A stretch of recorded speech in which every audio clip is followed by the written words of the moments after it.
Hi, my name is Paul Shepard, and I've been a beekeeper since 1984. I'm a natural beekeeper. That means that I do not use treatments to take care of bees or to get rid of varroa mites or anything like that.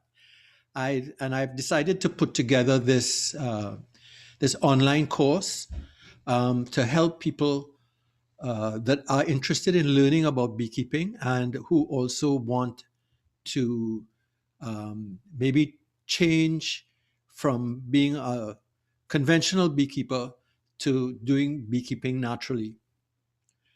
Um, this is not a this is not it's a 10 module presentation, and it is not something that you get credits or university credits for or anything like that, but it will help anybody starting beekeeping and to start beekeeping in a natural and sustainable way. I I hope that you will enjoy it. I am just here to present the idea. Have put together this whole course, and I'm just going to present the idea to you about uh, what it is all about. So you're probably wondering um, what is natural beekeeping and why should we think about natural beekeeping? The whole idea is that our relationship with nature is broken. The way that we live and the way that especially the way that we do our agriculture, has affected the planet.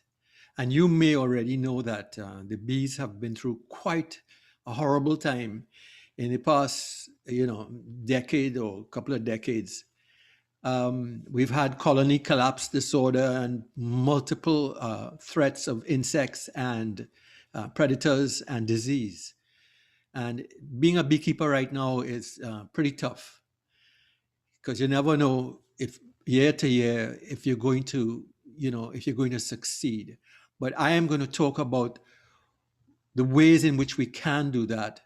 And I think we should start at the beginning where why have we ended up like this? Well, it has a lot to do with the way that we do agriculture. Modern agriculture was developed after the Second World War and uses a lot of um, so they use a lot of nitrates in making bombs. That went across and became fertilizers. So we start using fertilizers. Oh yeah, it's great. Everything is growing, everything is green, but the next year, so you got to use a little bit more. And that's the same thing with pesticides. You spray with pesticides and you get rid of all those horrible pests that have been killing, and chewing all your plants. And you think, oh, you apply this pesticide that they say is a wonderful thing, and you spray that, and then suddenly it's ending up in all the aquifers, and the insects are developing a resistance.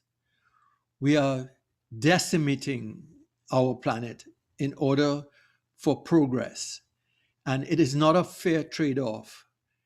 At least one in a million, at least a total of 1 million species are facing extinction, as you see here in the bottom here. And in the coming decade, and half of those are insects. Someone had a report that in Germany that 75% of the insect species had declined, that were no longer there. Amazing, an amazing turnaround in our planet, and we need biodiversity. It helps us, it helps the planet, and we all live together. Everything is connected.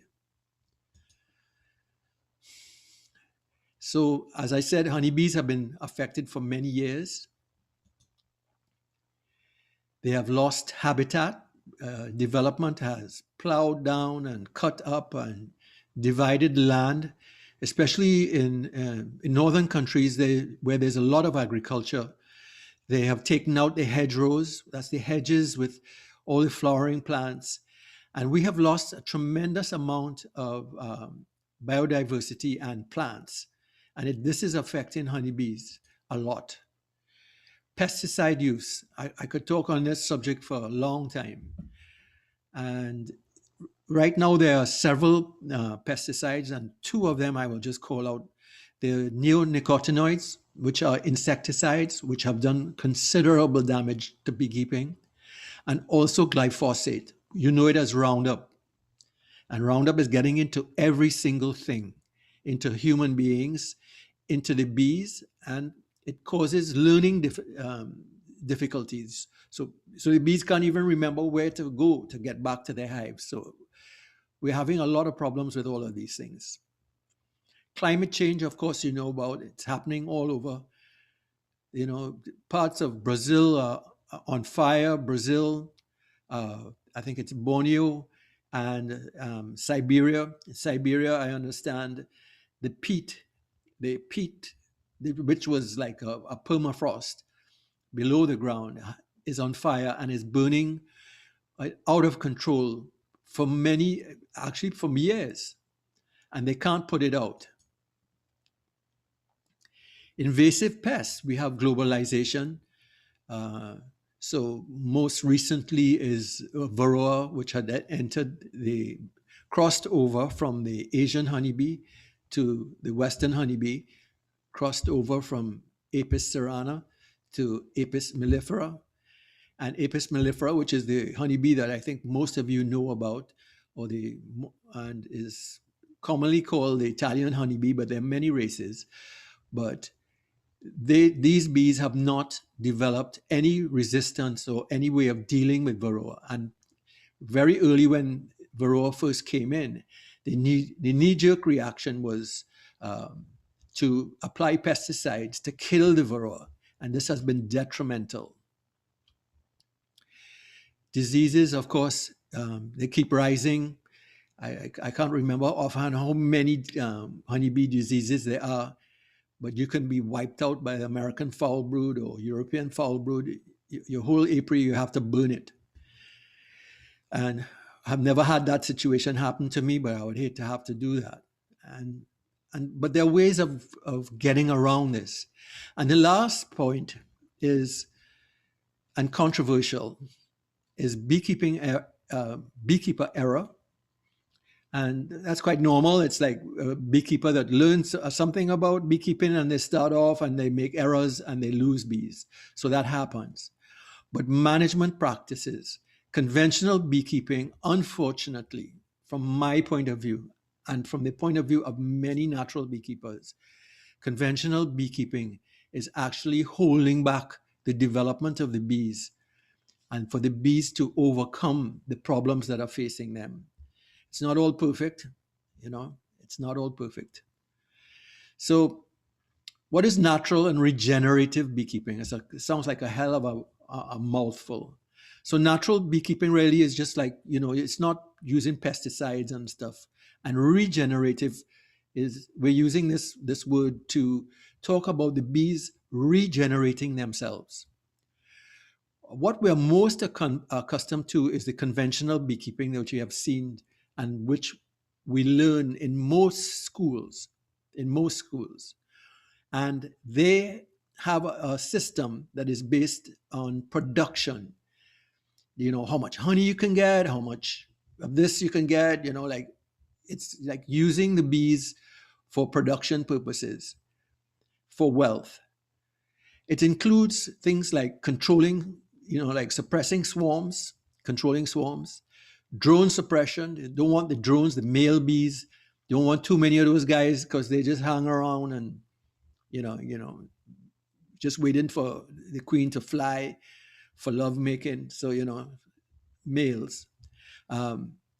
Regular manipulation of the hive nest, that is going into the brood box, lifting out the frames, checking. Something we'll talk about, it's called the movable frame hive, and you can see new beekeepers always talking about, I checked my bees last week and I want to check them again, and I want to check, and like people, you're going in there so often that it's just shattering the scent inside the box. Producing queens, the way that we produce queens in like by the thousands in big operations.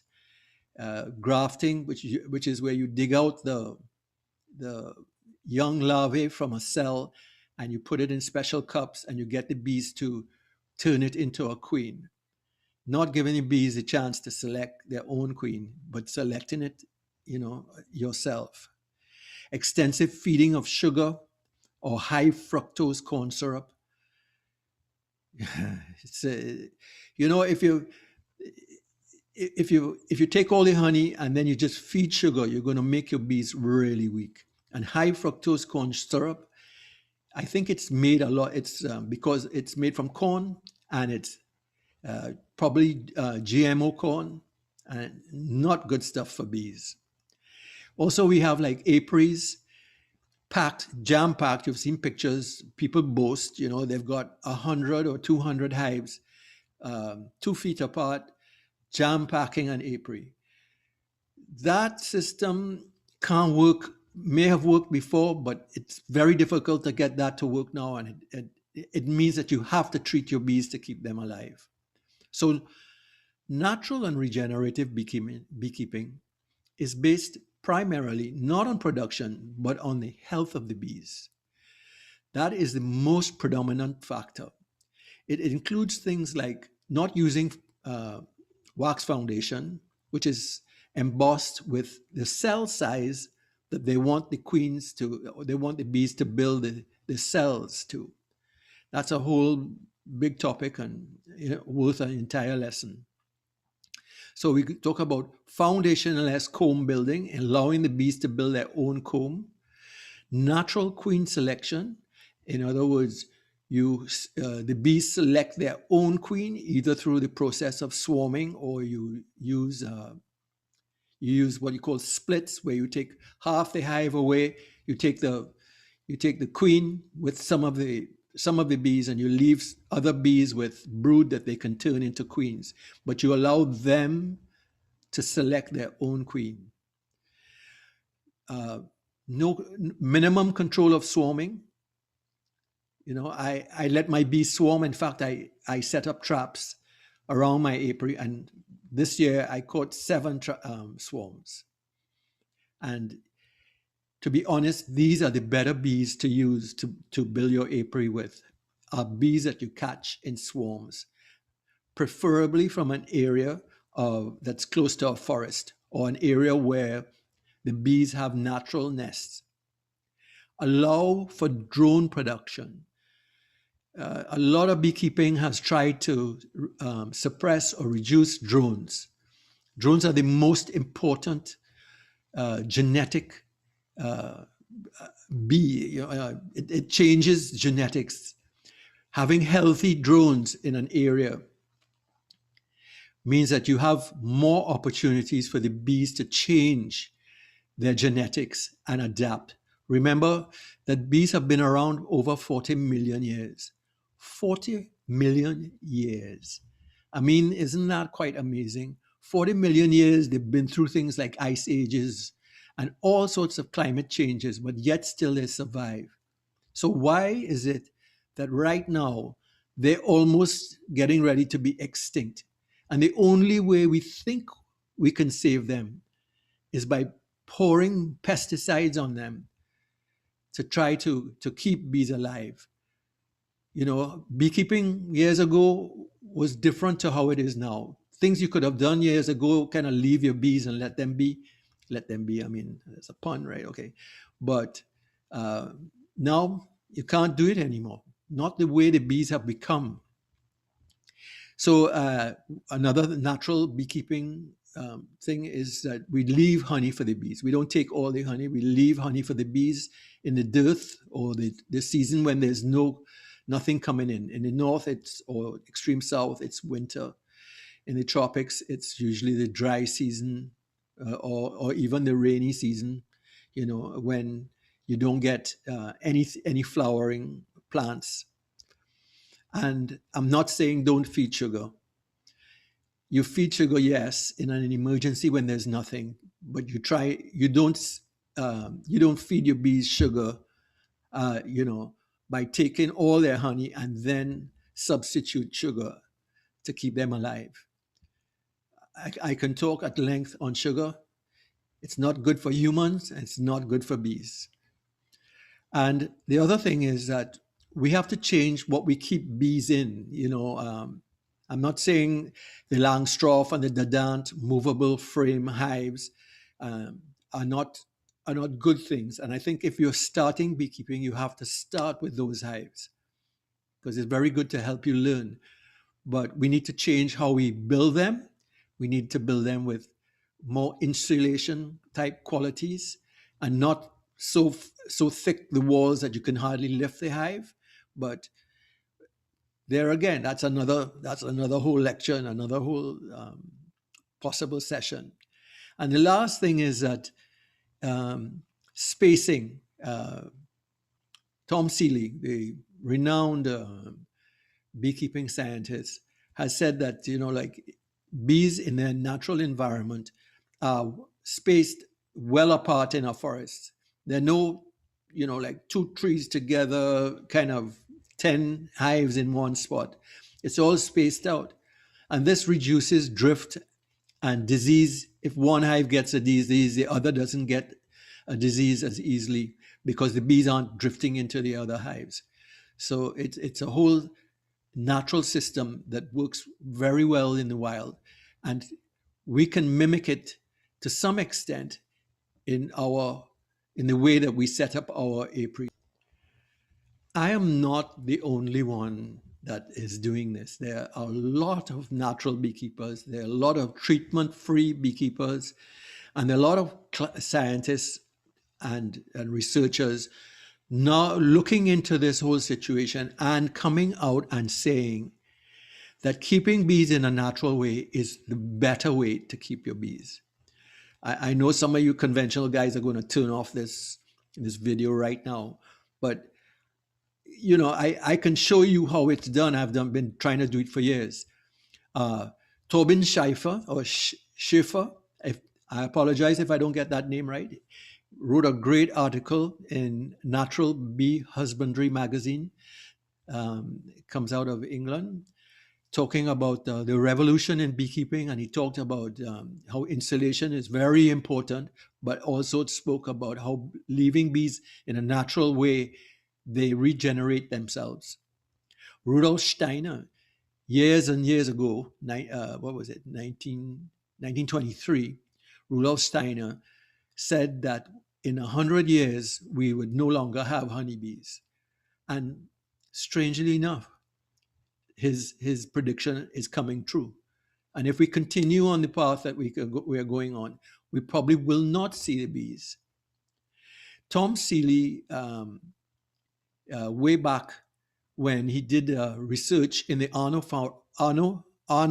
Forest in New York State, and he went through and he checked bees and in the wild. He recorded where the hives were in the wild. Before Varroa was introduced, before the Varroa mite, the parasitic mite, was introduced, he had seen all these hives and he had recorded it. And after Varroa, everybody was freaking out and everybody was losing hives, and it was a decimation of all the beehives. He thought, I'll go back and I'll check those hives in that forest. And he did, and he was quite surprised to find that many of the wild bees were finding ways to survive. They were survivors. They weren't being overtaken by Varroa the way that the conventional beehives and beekeeping methods, the way that those hives were being kept. It is quite remarkable. But if you go in the wild, the bees have found ways to live with Varroa. I am from the Caribbean, and many Caribbean islands, we never got the Apistan or all these other things that everybody was using for bees in those days. And our bees kind of adapted. On many islands, they started adapting to Varroa. It's not that they didn't have it, but they started adapting to it. And I know for a fact that the Africanized bees down in Guyana, my good friend in Guyana, Lyndon Stewart, says that he has seen the Africanized bees dragging the Varroa out by their legs and throwing them out of the hives. I really had to make a visit down there one of these days and see him. I think I should tell you about myself. I am originally from the Caribbean and from this little island here called Trinidad and Tobago. I started beekeeping in 1984. And just a quick story. Um, we started off, I learned at the Ministry of Agriculture. They taught 2 week session on beekeeping. Wonderful. And we got bees and we set it up. 2 years later, we lost the bees through mismanagement, not enough knowledge. And I left the boxes at my friend's house. And they called me one day and they said, you know, there are bees in the box. So I thought, oh, great, there's a swarm. And I went there to open the box to have a look. And of course, I didn't have proper gloves. I had just workman's gloves, and I had a veil that was tucked into my shirt. And I opened the box, and I was at that point introduced to Africanized honeybees. And I was attacked everywhere, all my ears, my neck, my at the ends of my sleeves, my ankles. I panicked. I got about 40 stings, and I was starting to freak out. And I ran and I dived in a pond. Don't dive in a pond. It's the worst thing you can do. Every time you come up for air, whap, you get stung. So anyway, I went on to, I survived that, and I eventually had about 20 hives, and they were very, very productive, but they were also extremely, extremely aggressive, and not something you want to keep around a public place. I moved from Trinidad in 2007 and with my wife, who is American, and I went to California. I met this old guy there. He was my mentor for a while, taught me beekeeping in a different country. Took me a while to learn I could take my gloves off. I was still gun shy from Africanized honeybees. And then we moved across country to North Carolina and the city of Asheville. And I met this guy here, Carl Chesick, very knowledgeable, great guy, has the Center for Honeybee Research in Asheville, North Carolina. You can Google it. Great guy and great operation. They had set up 10 hives natural and 10 hives conventional, and they took data. You see him here counting varroa, and here's a scale. In those days we were using this type of scale, but I think right now everybody uses digital scales. Lots of data. If you contact him, he might be willing to share some of that data with you. Great group of people, taught me a lot. Wonderful experience. I got a wonderful opportunity on the island of St. Lucia, where I spent quite a few years. And I had this one opportunity where I was sponsored by the St. Lucia Social Development Fund. And I trained 40 beekeepers in beginners beekeeping. It was a wonderful experience for me. We were able, I for the first time on this scale, I think we were able to put together a breeder who supplied all the hives at a reasonable cost. There were 80 nukes or starter hives for the beekeepers. Everybody got two. And we also got a guy that was a carpenter that built the boxes, so he made some money. So there was value added to everything. And then there was somebody who made the bee suits. So it was a great operation. I think it took 4 or 5 months of 3 times a week training and having experience in beehives, and they learned a lot.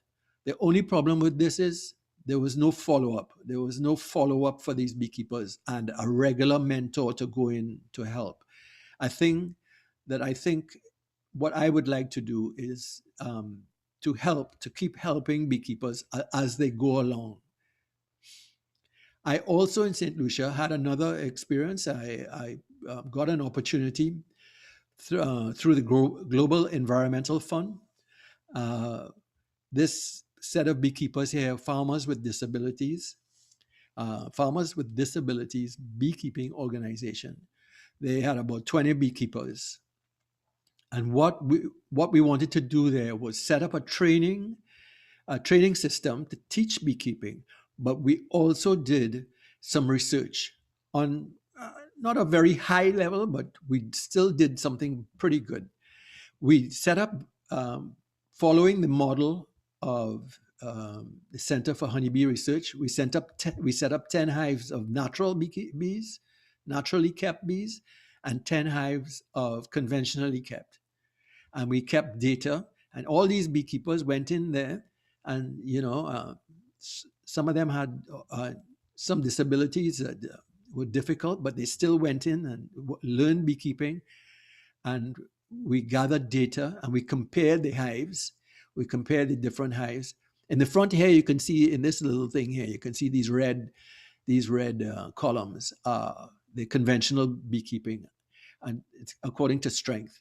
And in the back is the natural beekeeping. And you can see that one of the things we did learn in the very early stages was that the bees that were being kept in a natural way were stronger, were healthier. I mean, that's a whole other thing, but and another lesson. This great guy, I went down to St. Vincent as well, St. Vincent and the Grenadines. I met this guy on Beckway, and he had bees from Hawaii that were the most docile bees I've ever seen. After St. Vincent, after I retired from my normal job, and my wife and we moved to Portugal. Yeah. I only spent a year in Portugal, but I do have to say that I really did love Portugal, and I love the people there. These are just some of the friends that I made. This woman here, Marlene Marquez, who runs this reserve called Paul de Tonada. It's a natural reserve, and they do all sorts of training and and teaching people about beekeeping. This couple here, uh, Julio and Maria Lopez, they were like really instrumental in helping me, introducing me to the Portuguese beekeeping community. If I had stayed longer, I'm sure that we would have continued being friends and shared a lot.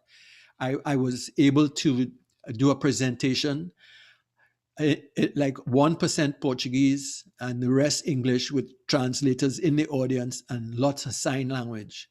Portugal is a beautiful place. If you ever get a chance to go there, you should go. And they are beautiful people and lovely wine. We only spent a year in Portugal, and then I moved to France, into this town called Solge, which is like in central France. It's a lovely place. There is lots and lots of foraging for bees, and also the town where I live is pesticides are banned, so it's pesticide free, and it's a wonderful place. This is like the bottom of my garden. You see my dog swimming there in this river, and the French really they do take care of their environment. This is my garden. These were the beehives I first set up. I built these boxes out of waste wood, scrap wood. They're quite thick walls, 3 to 4 millimeters. Sorry, centimeters. I think in inches still. These hives, I had set them up here.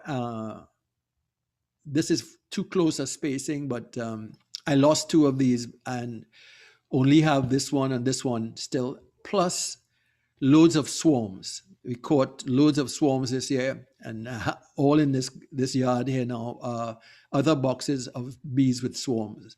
But this one survived, and this one over in the back of that wine glass survived. I built an organic garden. So this is the base of the organic garden when we were making it and terracing the land. So right now I do a mentorship program, and I help people organize their bees, and I come in and keep a check on them for them. So very much involved in the beekeeping community. I still can't speak French. And unfortunately, I don't know if my old brain is going to be able to ever manage, but I'm trying. Anjou, Anjou. So this whole we're coming to the end of this, and this whole thing is what I'm offering is a middle of the road natural beekeeping system. It's not the conventional beekeeping based on production, and it's not just having bees in a log or in a hive that you never check or you never take anything from. But that is not a problem. That is good. We need a lot of those. Every apiary should have that. That is a hive that you never go into. So it's going to be a 10-part PowerPoint with Zoom, like how this one was presented.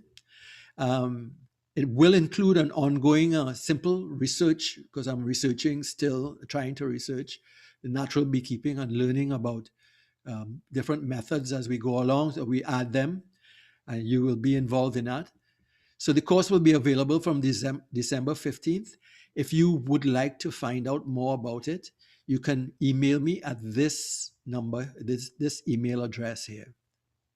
So I hope you've enjoyed this little talk and that I have spoken clearly enough and not too quickly. And I look forward to hearing from you and hopefully seeing you and sharing this whole situation together.